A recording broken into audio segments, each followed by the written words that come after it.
ಚಿತ್ರದುರ್ಗದ ರೇಣುಕಾಸ್ವಾಮಿ ಹತ್ಯೆಯ ವಿಚಾರಕ್ಕೆ ಸಂಬಂಧಪಟ್ಟಂತೆ ಇವತ್ತು A1 ಆರೋಪಿ ಪವಿತ್ರ ಗೌಡ ಅವರ ಜಾಮೀನು ಭವಿಷ್ಯ ನಿರ್ಧಾರವಾಗುವ ಸಾಧ್ಯತೆ ಇದೆ.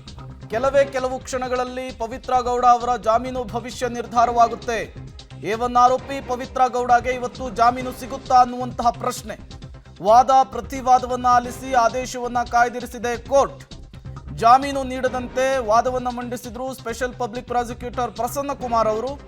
ಮತ್ತೊಂದು ಕಡೆ ಯಾಕಾಗಿ ಪವಿತ್ರ ಗೌಡ ಅವರಿಗೆ ಜಾಮೀನನ್ನು ಕೊಡಬೇಕು ಅಂತೇಳಿ ಟಾಮಿ ಸೆಬಾಸ್ಟಿಯನ್ ಅವರು ವಾದವನ್ನು ಮಾಡಿದರು. ವಾದ ಪ್ರತಿವಾದವನ್ನ ಆಲಿಸಿ ಇವತ್ತಿಗೆ ಆದೇಶವನ್ನ ಕಾಯ್ದಿರಿಸಲಾಗಿದೆ. ಆ ಆದೇಶ ಏನಾಗಿರುತ್ತೆ ಅನ್ನೋದು ತುಂಬಾ ಕುತೂಹಲಕ್ಕಂತೂ ಕಾರಣವಾಗ್ತಾ ಇದೆ.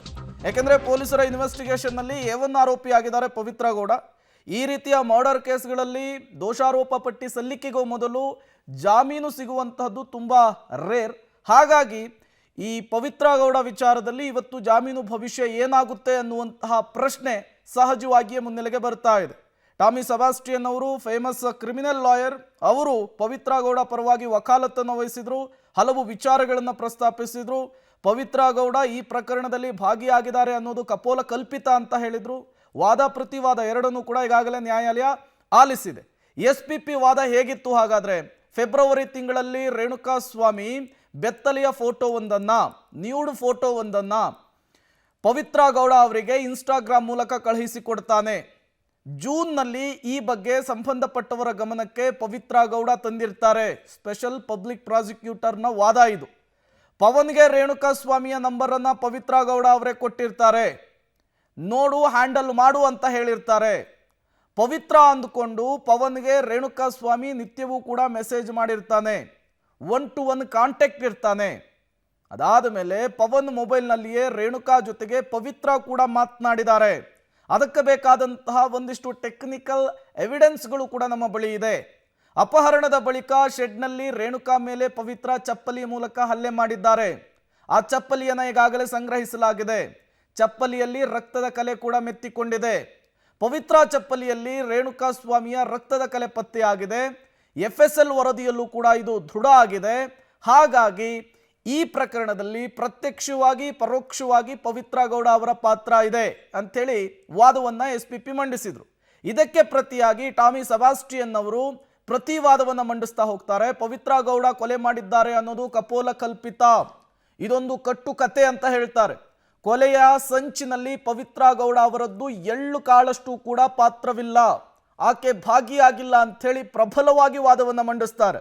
ದರ್ಶನ್ ಪವಿತ್ರ ಗೌಡ ಮನೆಗೆ ಹೋಗಿ ಪವಿತ್ರ ಗೌಡ ಅವರನ್ನು ಬಲವಂತವಾಗಿ ಕರೆದುಕೊಂಡು ಬಂದರು. ಹಲ್ಲೆ ಮಾಡಿದವರು ಬೇರೆ ಆರೋಪಿಗಳು. ಇದಕ್ಕೂ ಪವಿತ್ರ ಗೌಡಗೂ ಯಾವುದೇ ರೀತಿಯ ಲಿಂಕ್ ಇಲ್ಲ, ಸಂಬಂಧ ಇಲ್ಲ ಅನ್ನೋದನ್ನು ಹೇಳಿದ್ದಾರೆ. ಎದೆಗೆ ಪೆಟ್ಟು ಬಿದ್ದು ರೇಣುಕಾಸ್ವಾಮಿ ಸಾವನ್ನಪ್ಪಿದ್ದಾನೆ ಅನ್ನೋದನ್ನು FSL ರಿಪೋರ್ಟ್ ಜೊತೆಗೆ ಪೋಸ್ಟ್ ಮಾರ್ಟಮ್ ರಿಪೋರ್ಟ್ ಹೇಳ್ತಾ ಇದೆ. ಈ ರೀತಿ ಪವಿತ್ರ ಗೌಡ ಒಂದು ಹೆಣ್ಣು ಮಗಳು ಹಲ್ಲೆಯನ್ನು ಮಾಡಲಿಕ್ಕೆ ಹೇಗೆ ಸಾಧ್ಯ ಅಂತ ಪ್ರಶ್ನೆ ಮಾಡಿದ್ದಾರೆ. ಜಾಮೀನಿನ ವಿಚಾರದಲ್ಲಿ ಮಹಿಳೆಯರಿಗೆ ವಿನಾಯಿತಿ ಇದೆ. ಹಾಗಾಗಿ ಪವಿತ್ರ ಗೌಡ ಅವರಿಗೆ ದಯಮಾಡಿ ನ್ಯಾಯಾಲಯ ಈ ಜಾಮೀನನ್ನು ಮಂಜೂರು ಮಾಡಬೇಕು ಅಂಥೇಳಿ ಟಾಮಿ ಸೆಬಾಸ್ಟಿಯನ್ ಅವರು ವಾದವನ್ನು ಮಂಡಿಸಿರುವಂಥದ್ದು. ಮತ್ತಷ್ಟು ಡೀಟೇಲ್ಸ್ ಅನ್ನು ಕೊಡ್ತಾರೆ ನಮ್ಮ ಪ್ರತಿನಿಧಿ ನಾಗೇಶ್, ದೂರವಾಣಿ ಸಂಪರ್ಕದಲ್ಲಿ ಜಾಯ್ನ್ ಆಗಿದ್ದಾರೆ. ನಾಗೇಶ್, ವಾದ ಪ್ರತಿವಾದವನ್ನು ಆಲಿಸಿರುವಂತಹ ಕೋರ್ಟ್ ಇವತ್ತಿಗೆ ಆದೇಶವನ್ನು ಕಾಯ್ದಿರಿಸಿದೆ. ಎಷ್ಟು ಗಂಟೆಗೆ ಆದೇಶ ಹೊರಬೀಳಬಹುದು ಅಂತ?